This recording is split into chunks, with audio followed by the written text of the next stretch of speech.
समस्या कहाँ नहीं होती। कौन सा देश होगा जो आंतरिक समस्याओं से नहीं जूझ रहा होगा। किस देश में अनाज की समस्या तो किसी देश में दिवालियेपन की समस्या, और कहीं महंगाई तो कहीं नौकरी की समस्या। संकट तो संकट ही है जो हर देश की संकट है। हेलो दोस्तों, नमस्कार। आज ऐसे ही एक समस्या हमारे देश भारत की है, जिसे हम सेना भर्ती में आए बदलाव के रूप में देख सकते हैं। युवा काफ़ी मेहनत करते हैं कि मैं पढ़ लिख कर देश का होनहार सिपाही बनूंगा। ये उनका सपना और उनका जज्बा भी होता है।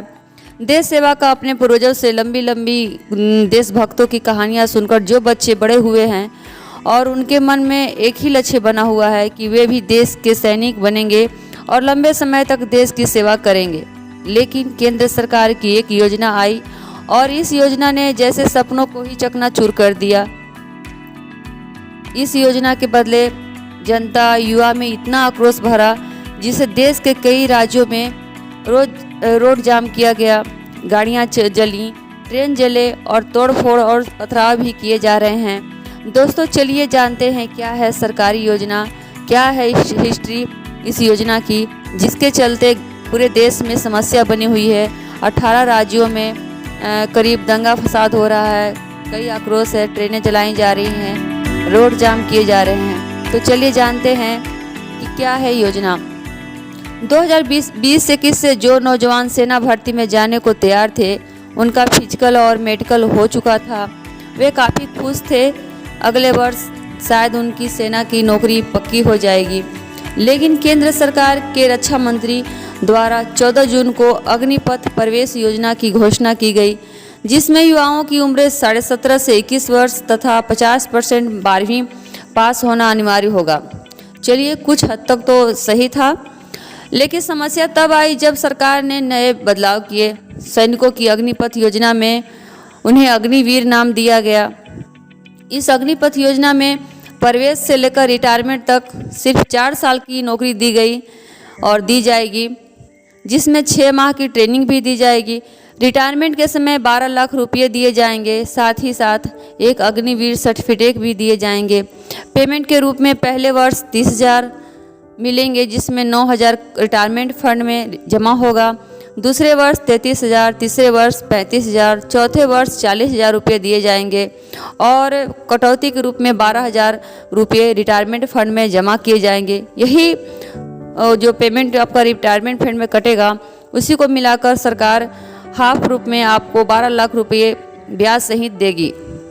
4 साल की नौकरी, 26 वर्ष की उम्र। सोचिए, रिटायरमेंट के समय युवा क्या करेंगे, जिन्होंने अथक परिश्रम कर सेना में जाने का जो सपना सजाया था, जो सपना वे चाहते थे कि मेरी नौकरी लगेगी, मैं लंबे समय तक देश की सेवा करूंगा। लेकिन उन्हें ही 26 वर्ष की उम्र में अगर रिटायर कर दिया जाएगा, तो वे तो खुद संभल नहीं पाएंगे, परिवार को क्या दे पाएंगे। इस पर केंद्र सरकार का एक पीएम मोदी सरकार का स्वतः जवाब है कि ये युवा जो है रिटायरमेंट के बाद किसी भी प्राइवेट सेक्टर हो, असम राइफल्स हो, राज्य की पुलिस कर्मी हो, जो भी नौकरी, बैंक की नौकरी हो, सभी क्षेत्रों में उन्हें दोबारा नौकरी करने का मौका मिलेगा। उन्हें नौकरी में प्राथमिकता दी जाएगी। अग्निवीर सर्टिफिकेट के द्वारा उन्हें फर्स्ट श्रेणी में रखा जाएगा। उसके बाद ही बाकी लोगों को नौकरी दिया जाएगा, क्योंकि अग्निवीर प्रशिक्षित होंगे, जानकार होंगे, ट्रेनिंग लिए हुए होंगे, देश की सेवा का उन्हें जानकारी होगी, तो उन्हें ही जितने भी नौकरी होंगे प्राइवेट सेक्टर के, उन्हें ही उसमें प्राथमिकता दी जाएगी। साथ ही बैंक में अगर अग्निवीर किसी प्रकार के लोन लेते हैं, तो लोन उन्हें बिना ब्याज के मिलेगा। सरकार की मंशा है कि देश की सेना युवा रहे। सरकार ने यही सोचा कि जब 26 वर्ष की उम्र में मेरी देश की सेना रिटायर कर जाएगी, हर 4 साल में 75% सेना रिटायर करेगी, तो नई युवाओं को फिर से आने का मौका मिलेगा। हमारे देश की सेना फिर से नौजवान रहेगी। जब हमारी युवा पीढ़ी बूढ़े हो चुके होंगे, तब भी हमारी सेना जवान रहेगी। देश के रक्षक जो एनर्जी से भरपूर रहेंगे, उन्हें कुछ करने का जज्बा होगा और जो कुछ भी देश के लिए वे करेंगे, अपना सौभाग्य समझेंगे। देश में सेवा का सौभाग्य प्राप्त होगा। देश की रक्षा कर्मी कहलाएंगे और अगले जो नौजवान हैं उन्हें फिर से मौका मिलेगा। और जो सरकार की मंशा है कि पेंशन बंद किया जाए, जो वेतन और पेंशन में कटौती करेंगे, उसमें सेना में आधुनिकीकरण हथियार आएंगे, क्योंकि सभी जानते हैं कि हमारा भारत सैनिक की संख्या में दूसरे स्थान पर है। ऐसे में आधुनिकीकरण हथियार से लैस सेना जरूरी है भारत के लिए, खासकर हमारे देश के बॉर्डर के लिए, देश की सेवा के लिए, देश की रक्षा के लिए। इस योजना के तहत रिटायरमेंट में के समय 25% होनहार सैनिकों को रिटेन से पास करके रखा जाएगा। 75% ही रिटायरमेंट हो पाएंगे। इतनी बड़ी योजना, इतना बड़ा बदलाव, और युवाओं को जब पूरी योजना समझ में आई तो उनमें आक्रोश उबल पड़ा। सभी ने एक ही सवाल किया, हम देश के रक्षक हैं, और अगर रक्षक ही रिटायरमेंट हो जाएगा, 4 साल बाद खुद युवा रहेगा, कहाँ जाएगा, क्या करेंगे, कहाँ फिर से नौकरी ढूंढेंगे, क्या हम लोग किस प्रकार की नौकरी कर पाएंगे। देश के रक्षक जिन्होंने देश के बॉर्डर पर तैनात होकर अपनी देश की सेवा की है, क्या लौटने के बाद वे उनके स्किल के अनुसार नौकरी मिल पाएगी? वे क्या जूते पॉलिश करेंगे या ठेला लगाएंगे, क्या कर पाएंगे? समझ में नहीं आ रहा युवा क्या करेंगे। इसी आक्रोश में देश में आगजनी हो रही है, तोड़फोड़ किए जा रहे हैं। हमारे देश के अग्निवीर आज हमारे सरकारी संपत्तियों को आग के हवाले कर रहे हैं। लेकिन मैं अग्निवीरों से कहना चाहूँगी कि इस तरह तोड़फोड़ ना करें।